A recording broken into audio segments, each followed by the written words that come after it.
Olá a todos, nós vamos falar sobre vida celular, sobre as células, os tipos de células. Vamos começar com as células procarióticas, que são as mais simples. São as células de seres vivos com a organização celular mais simples que existe. E elas são encontradas em bactérias e arqueobactérias, conhecidas também como árqueas. São formadas por uma única célula, por isso são chamados de seres unicelulares. E eles recebem esse nome e possuem essas células procarióticas porque as células desses seres não possuem núcleo.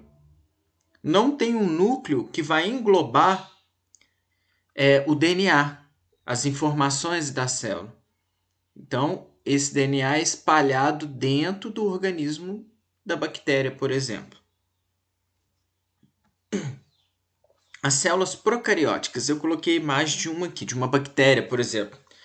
Elas possuem fímbrias ou piles, mais conhecidos como piles, e flagelo, que vão auxiliar no movimento da célula, principalmente o flagelo. E aqui na aderência a outra bactéria, quando ela se junta, se gruda a outra bactéria, esses piles vão auxiliar nisso. E o flagelo para a locomoção da célula. A região do nucleóide, como esse tipo de célula, chamada de procariótica porque não tem núcleo, ela possui apenas um nucleóide. O DNA fica espalhado dentro dela, como está mostrando aqui na figura. Ó. Ela possui uma cápsula, como se fosse cápsula de remédio, que envolve e protege a célula. Possui a parede celular, que controla também as substâncias, membrana celular, que controla o que entra e sai, que nós vamos ver detalhadamente no próximo slide. Os ribossomos, que são essas pintinhas localizadas aqui dentro, e o cromossomo, que é o DNA. Todo o DNA é espalhado dentro dela porque ela não tem núcleo, por isso conhecida como procariótica. Agora nós vamos ver as organelas das células procarióticas. Começando com a membrana plasmática, regula o que entra e o que sai da célula. Então, regula a entrada de substâncias e saída de substâncias das células. Que substâncias poderiam ser essas? Água, substâncias que são importantes, nutrientes que são importantes para o funcionamento dessa bactéria, desse ser minúsculo. Nucleóide, que substitui, é como se estivesse substituindo o núcleo. É a região em que se encontra o material genético, conhecido como DNA, auxilia na reprodução desse tipo de célula. Então, porque contém o DNA e é a partir desse nucleóide que a célula se divide, se reproduz.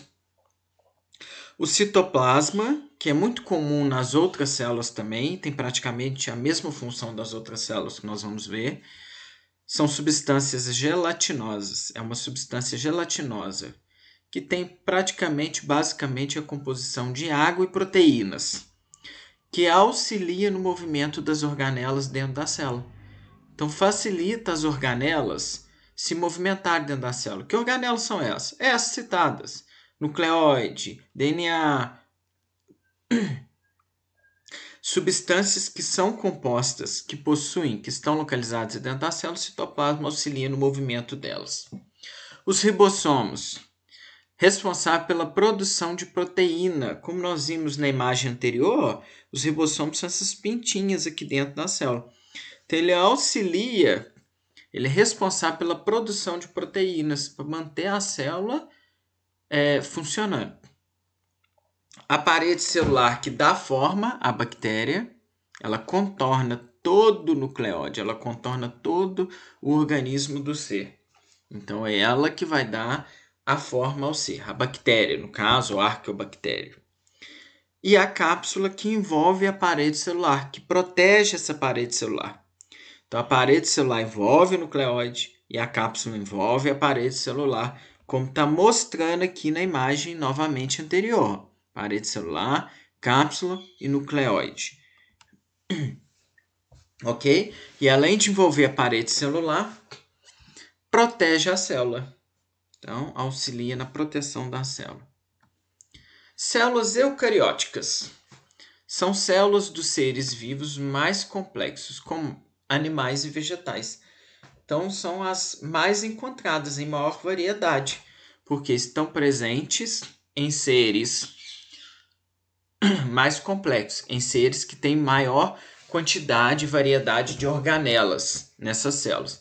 Então, animais e vegetais. Aqui eu coloquei uma imagem de uma célula animal e uma imagem de uma célula vegetal.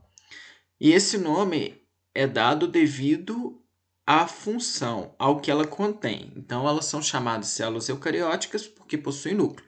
Procarióticas, como nós vimos anteriormente, não têm núcleo. As eucarióticas têm núcleo. Aqui, ó. É oval, praticamente oval, circular dentro da célula. Então, na animal está de amarelinho aqui, com o nucleóide mais escurinho, e aqui o nucleotídeo, e aqui de roxinho e o de amarelinho aqui dentro.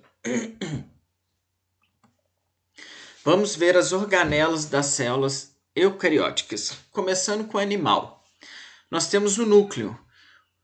Como nós vimos, a procariótica não tem núcleo.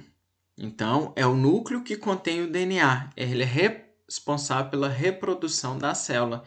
Então, a célula se divide, se reproduz a partir do núcleo. A membrana nuclear, que é a membrana, uma películazinha que envolve o núcleo, protege o núcleo.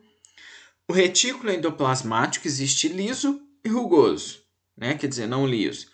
Ele produz substâncias gordurosas importantes para a célula. Ele vai auxiliar na produção dessas substâncias extras, vamos chamar de substâncias que são extremamente importantes para manter o funcionamento também da célula. O lisossomo. O lisossomo ele controla tudo que não é aproveitado pela célula, então ele destrói resíduos que não podem se acumular no citoplasma. Então, qualquer tipo, resto de organela que fique no citoplasma que não é aproveitado, o lisossomo destrói. Então, ele mantém o equilíbrio. Os centríolos auxiliam na divisão da célula. Eles estão presentes próximo ao núcleo, nas extremidades das células. Então, ele auxilia na divisão. Quando a célula se divide a partir do núcleo, ele que vai auxiliar, ele que vai ajudar a célula a se dividir. Mitocôndrias. As mitocôndrias são várias que as células possuem. Elas auxiliam na produção de energia para a célula manter o funcionamento dela. E essa energia é proveniente de oxigênio e glicose, que é o que mantém a energia, que é o que mantém a célula funcionando. E o complexo de Golgi auxilia na síntese e empacotamento dessas proteínas. Então, as mitocôndrias produzem as proteínas, produzem as energias, são responsáveis por essas proteínas. E o complexo de Golgi vai empacotar, vai englobar, auxiliar no transporte, vamos dizer assim, auxiliar no fechamento dessas proteínas. Eu coloquei uma imagem da célula eucariótica animal mostrando esses itens. Está um pouquinho embaçado, mas dá para perceber, dá para ter uma noção. Então, o retículo endoplasmático está aqui, ó, pode ser liso ou rugoso. A membrana plasmática, ó, protegendo, controlando o que entra e o que sai da célula. O núcleo, redondinho aqui, ó, de roxo, que contém o DNA, responsável pela divisão e reprodução da célula. O nucleolo, que está aqui dentro do núcleo. Membrana nuclear é a película que envolve o núcleo. O complexo de Golgi parece um labirinto, ó. Tá aqui. Os centríolos, aqui, ó, nas extremidades, quando a célula se divide, fica um centríolo numa ponta, o outro vai para outra ponta. Os ribossomos, que aqui não ficou muito visível, mas são pintinhas, também semelhantes às procarióticas. Os lisossomos. O citoplasma, que é essa parte toda azul aqui, ó, que é o que engloba todas as organelas, que auxilia no movimento dessas organelas. E as mitocôndrias de verdinho, na produção de proteínas. A célula eucariótica vegetal, ela tem todas as organelas da célula eucariótica animal e essas 3 a mais. Então, a célula eucariótica vegetal, o que ela tem diferente da animal é que ela possui essas 3 organelas a mais. São 3 organelas que a célula animal não tem, que é a parede celular, que é feita de celulose, que é diferente da parede celular, não pode esquecer, diferente da parede celular da célula procariótica. Então, ela é feita de celulose e dá forma à célula, o formato da célula. O vacúolo, que é como se fosse uma bolsa de ar, só que ele armazena água, ele é responsável por armazenar a água da célula. E o cloroplasto, que é extremamente importante. Eles contêm os pigmentos de clorofila, são responsáveis pela fotossíntese das plantas. Então, todos os vegetais possuem os cloroplastos. Se a planta tiver folhas vermelhas, a clorofila é vermelha. Se for verde, clorofila verde. A maioria das plantas são verde, mas tem algumas espécies e variedades que possuem cores diferentes. Aí a cor da folha é de acordo com a cor da clorofila. Eu coloquei aqui a imagem da célula eucariótica vegetal, mostrando todas as organelas, ó. A membrana nuclear, que é semelhante à do animal, o nucleolo, núcleo, retículo endoplasmático, que é semelhante também, complexo de Golgi, a parede celular, que tem a mais, ó, aqui, ó, contornada, dá o formato diferenciado da célula, a membrana celular, ou membrana plasmática, que tem na mesma, também tem na célula animal, as mitocôndrias, que tem a mesma função, o citoplasma, que tem a mesma função, cloroplasto, que não tem na célula animal, aqui, ó, são círculos ovais, é como se fosse um círculozinho, uma moedazinha, lá dentro na cor verde, ó, que é o que contém o pigmento da clorofila para fazer a fotossíntese da planta, absorve a luz, auxilia na absorção de luz a planta fazer fotossíntese. E o vacúolo, que armazena água, ele ocupa quase todo o citoplasma da célula vegetal, quase todo. Então, por isso que ele está em tamanho diferenciado aqui nessa imagem, ok? Encerramos aqui, então, a nossa aula sobre as células. Espero que tenha ficado tudo claro, tudo objetivo, ok?